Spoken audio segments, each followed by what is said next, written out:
Okay, good afternoon, or should I say good morning, depending on where it is that you are joining us from across the globe. Welcome to Effectiveness Week.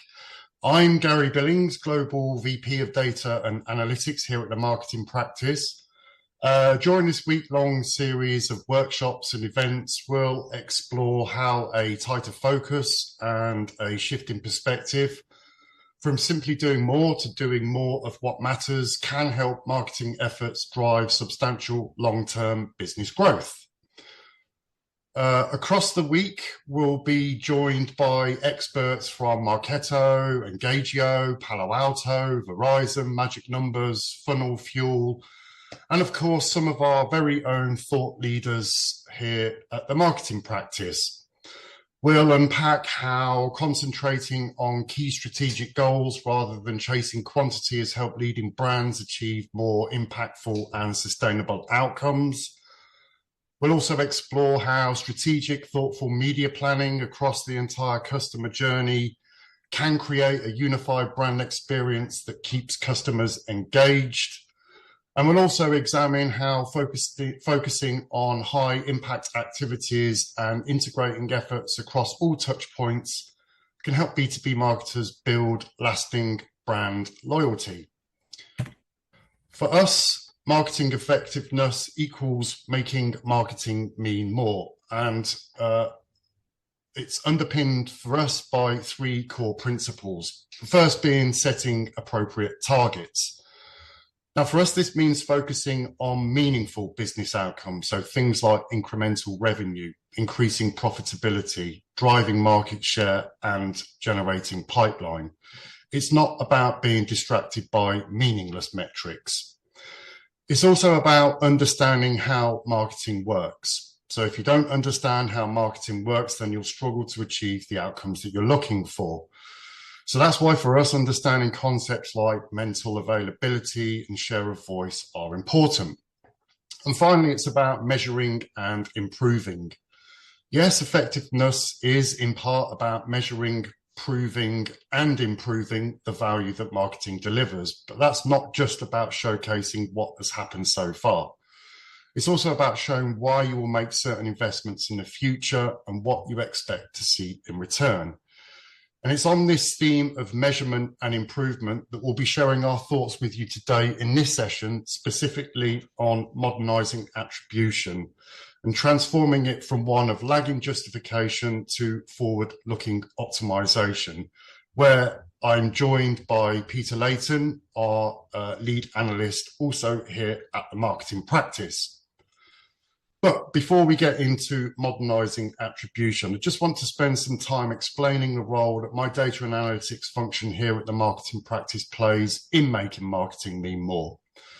We're a team of global data strategists, analysts, and data scientists who work in partnership with our clients, many of whom face challenges with their own data and analytics capabilities. And the stats on the left-hand side of this slide are unfortunately a stark reminder of that. But we're guiding our clients through these challenges, not least with addressing the quality of their data, but how, with what data does exist, it can be analysed and unleashed as the strategic asset it should be to do any one of three things. To inform smart and sharper targeting, so taking the guesswork out of decisions on who to target, when to target, and how to target. To reimagine measurement, so measuring not only the outputs of our efforts, but the business outcomes we're driving, something very much aligned to what it is that I've just talked about, and one principle behind making marketing mean more by setting appropriate targets. And finally, and very much the theme of today's session, to modernise attribution. So elevating the contribution that marketing makes to a business across the entire marketing mix. And it's this where recently and increasingly we've been engaged in consulting with some clients as they themselves look to modernise their attribution, specifically through our marketing mix modelling offering that we've developed here at the Marketing Practice. Now, Peter has been instrumental in developing this, so I'll hand you over to him so that he can explain what it is, how it works, And how for us and for some clients, it's a really exciting and viable alternative to the more traditional attribution methods that they have in place currently. So over to you, Peter. Thanks, Guy. So start off with a quick introduction as to what multi-mix modeling is and how it works. So multi-mix modeling, you may have also heard the terms econometrics or media mix modeling, is a statistical analysis we use for marketing attribution. In the top right is how we typically have created marketing attribution models in the past. So we look at a opportunity generated by a salesperson, and we look at all the marketing activity that's occurred before it. We then tend to divide up that purchase at the end into the individual marketing activities that happened beforehand, and that gives us our attribution by channel. Multi-mix modeling. This is how sort of first touch, last touch, most touch attribution modeling tend to have happened in the past. In the bottom right is how multi-mix modeling tends to look at things. So the orange line along the top, that demonstrates your sales generated over time, and each of the blue lines underneath it are your budget spend in each of your individual marketing channels that you have at your disposal. And what we're doing in multi-mix modeling is looking for trends between the sales being generated by your sales team and the marketing activity being generated by your marketing team. So if we're seeing in one channel that you are generating more activity in a given month, and we're seeing an increase thereafter in sales, we can start to attribute some of that sales generated opportunities to marketing. We build up this view over time to build a model which tells you how valuable your marketing is over time. The benefit of this is that we are no longer reliant on cookies to be able to generate this marketing attribution. In the models in the top right, we very much are limited to cookies, which is going to become increasingly hard in a cookieless world into the future. It also means that we can start to attribute marketing channels that have previously been quite tricky to attribute, such as out-of-home media. So why marketing mix modeling? So in the past, we've sort of seen our clients use multiple different channels within their marketing budgets, and it's very, very hard to compare and contrast the value of each of those different channels. So what we're looking to do here is create one unique metric which can tell us the value of each of the different channels that we have at our disposal.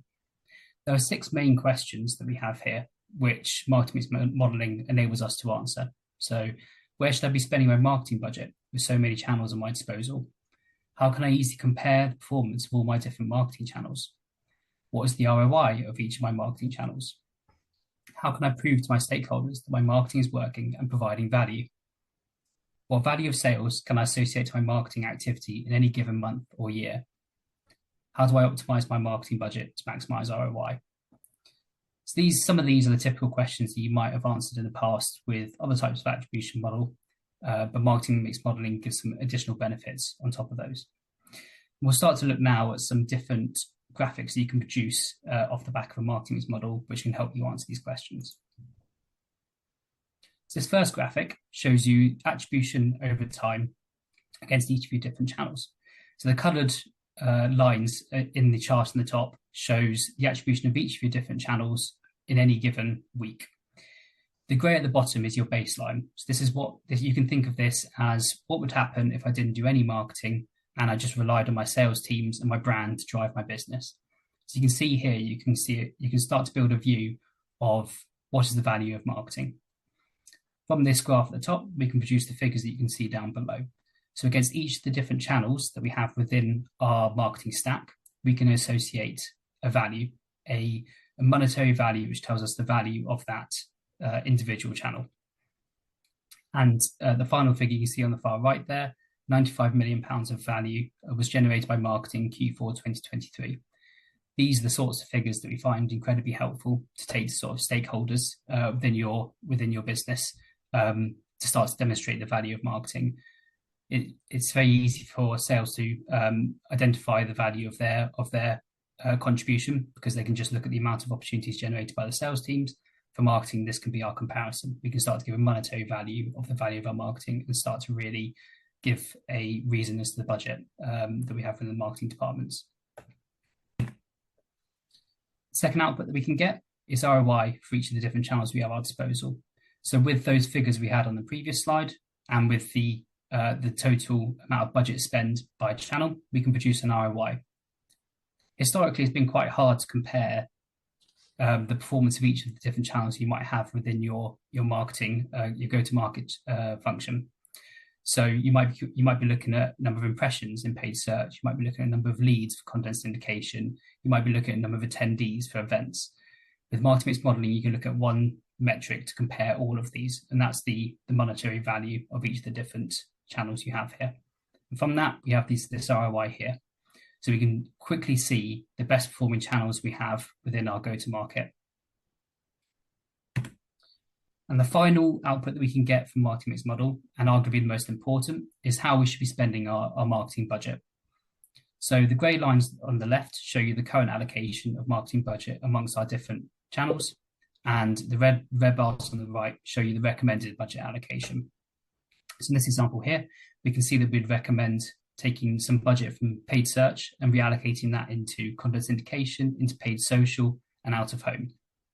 So we can start to, over time, gradually improve the way we're going to market, making sure we're spending our budget in the right place at the right time.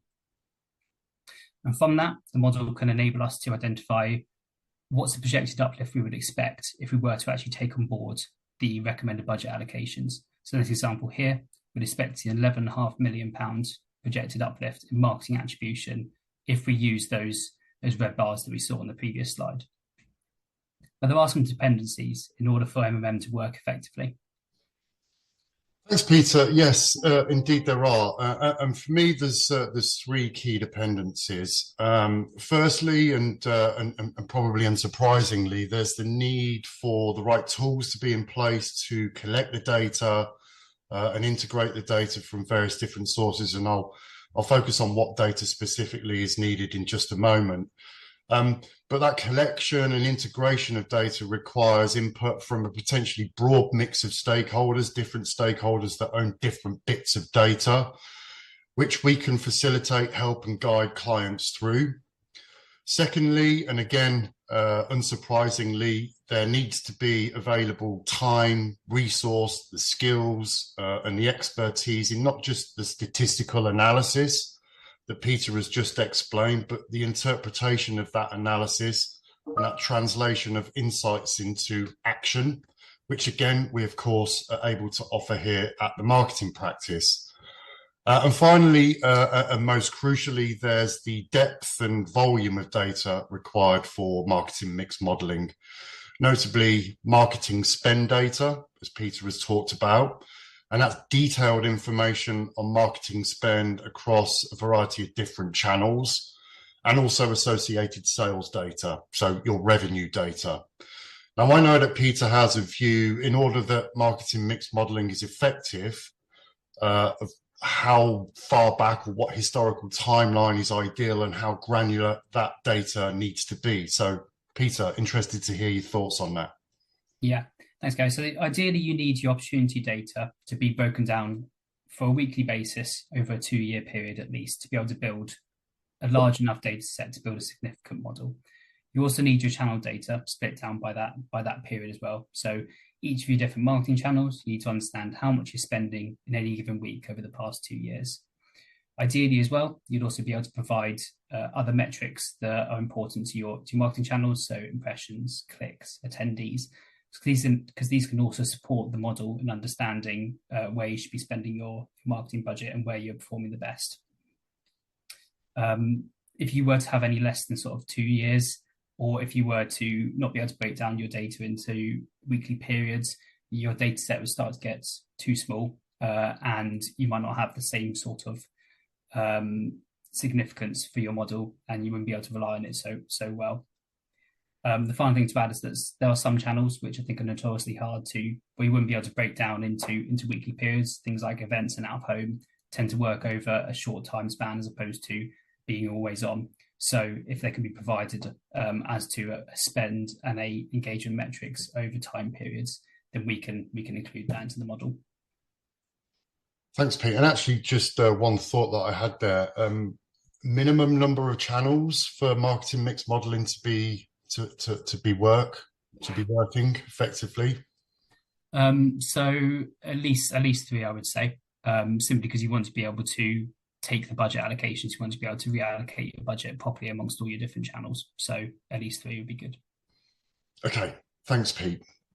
So aside from those three key dependencies, there's a couple of other considerations that we're encouraging clients to work through and really seriously think about before committing to marketing mix modeling. I think firstly, it's vital to understand and recognise that marketing activities may not have an immediate impact, and I think we probably all recognise that. There's always going to be some kind of lag effect, which means that marketing mix modelling needs to run continuously and consistently over time for it to realise its true potential and true benefit. How long would you suggest that runs for, Peter? I tend to suggest at least 18 months. You'd expect to see an uplift in the performance of your marketing channels immediately as soon as you start to use the allocations that the model suggests.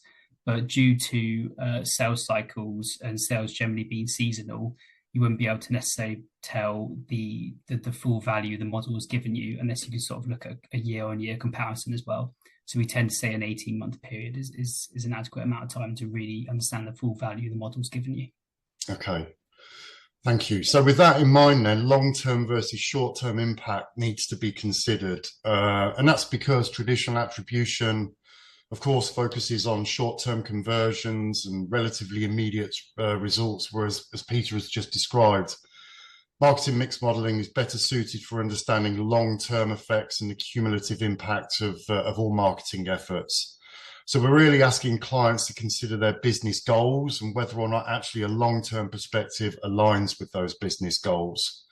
And I think for me, and finally, marketing mix modelling, it's a real leap of faith, not just because of the key dependencies that I've talked through, but in many ways it's transformative and it requires full stakeholder buy-in across the business, not just within marketing and sales, but more broadly, finance, C-suite, across the business, as marketing now is more accountable than it ever has been for driving business outcomes. And it's transformative and perhaps a leap of faith because it flies in the face of what it is that is familiar with traditional attribution. Traditional attribution, if it's been embedded, is familiar, it's widely accepted amongst stakeholders, it's understood, with the work having been previously done to establish that familiarity and confidence with whatever attribution model does exist. So our advice is that if you want to embark upon marketing mix modeling, it requires a degree of educating, convincing of stakeholders about the benefits and the rationale for the switch. But panic not. What we're finding is that a proof of concept of running marketing mix modeling to sit alongside current attribution is being warmly received by clients that we're talking to as an as an option to address this. So, in summary, Peter has talked about what marketing mix modeling is. It's firmly rooted in statistical analysis. And in its simplest form, it's associating revenue or correlating revenue to individual marketing channels across the entire marketing mix. And I stress the entire marketing mix, not just exclusively reserved for digital activity. As Peter explained, it allows informing of budget allocation, so driving decisions on where to optimize marketing mix for maximum return on investment. And as I've just talked about just recently, key dependencies for successful implementation of marketing mix modeling is the data requirements, so at least 2 years, granular data associated with spend and also revenue data, the tools, the technology and the expertise needed either internally or certainly something that we're able to provide support and or guidance with. And considerations as well. Think about the short versus long-term impact.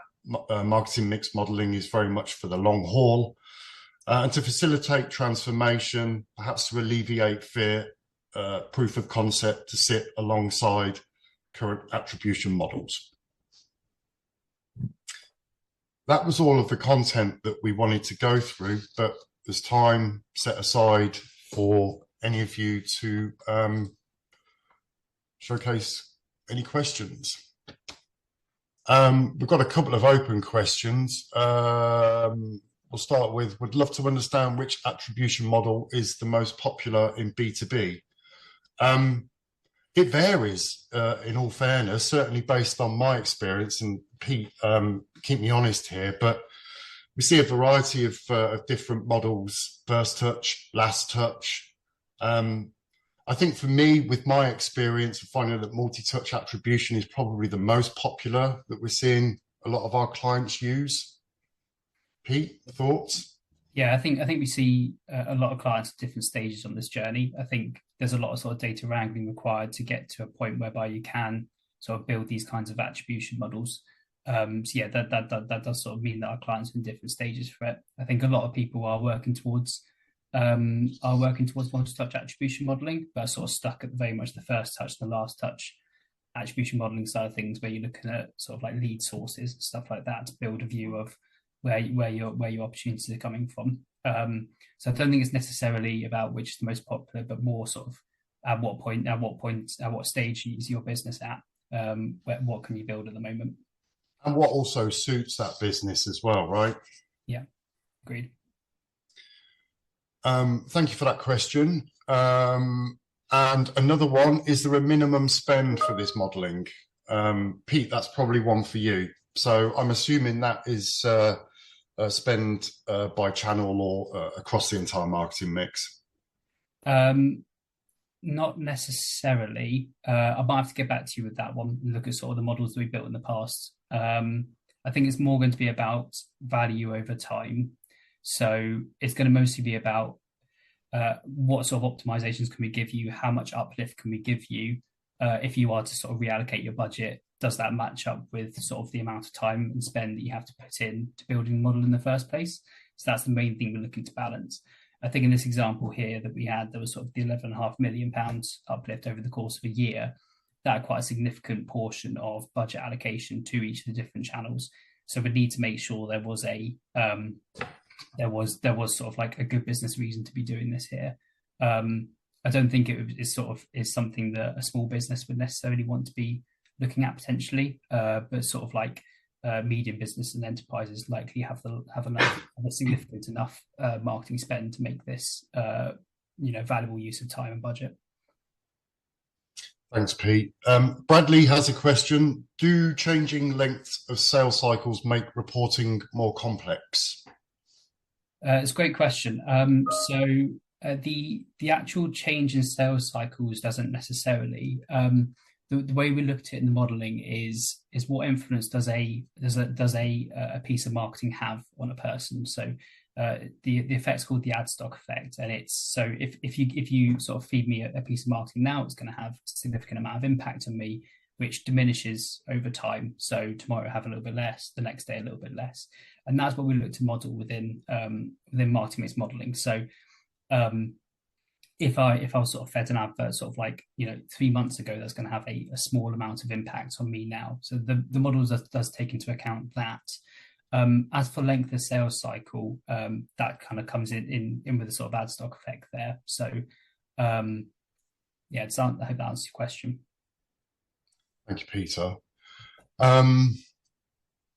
Is there any more questions? Yeah, there's another one. Thanks for this. One challenge I've seen in trying to use multi-touch attribution in organizations with complex sales cycles is that stakeholders almost inevitably push back with questions like, okay, so we have all of these elements influencing this opportunity, but what was the real opportunity source? How do you recommend addressing those situations?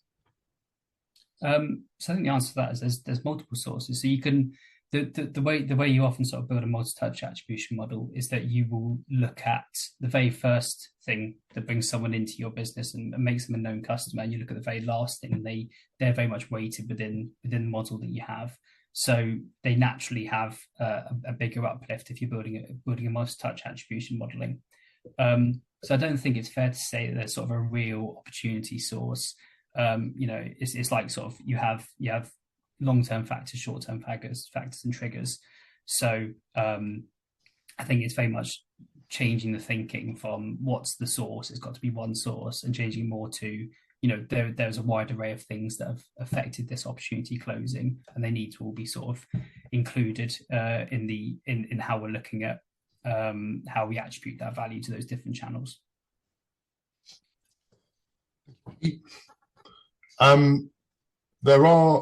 I think there's another one that's just popped in the question. We work with smaller businesses, and whilst everything you've spoken about is important, often much of this info data isn't available, or there isn't a budget for it. If there was one key aspect that you could make a suggestion for smaller businesses with regards to attribution. I think it's to find time for it. I think you need to understand where your business is generating value from. Marketing is an incredibly important part of the sales cycle. So, feeding the top of the pipeline, you want to understand what is it that's feeding the top of the pipeline. So even if you have a first touch attribution model, which might be more relevant for a smaller business who's got sort of shorter sales cycles, less engagements in those sales cycles, that's going to at least give you a bit of insight as to where you should be spending your marketing budget and your time, and where you should potentially be reallocating budget from. So absolutely worth sort of finding time, because investing time into attribution gives you more insight into how your business is generating value, and gives you you're better armed in the future to generate even more value from there. Thanks, Pete. I don't think there are any more open questions. Naturally, by all means, connect with Peter and I. We're both on LinkedIn. Our email, by all means, any further questions, filter through questions through the website at themarketingpractice.com. Open to any questions that may have remained unasked or unanswered. But yeah, we're here should you want any further information on marketing mix modeling and or attribution actually in general. But yeah, I think we'll leave it there, given that there's no more questions. Appreciate everybody's time, and thank you for joining today. Thank you. Thank you, Peter. Yeah.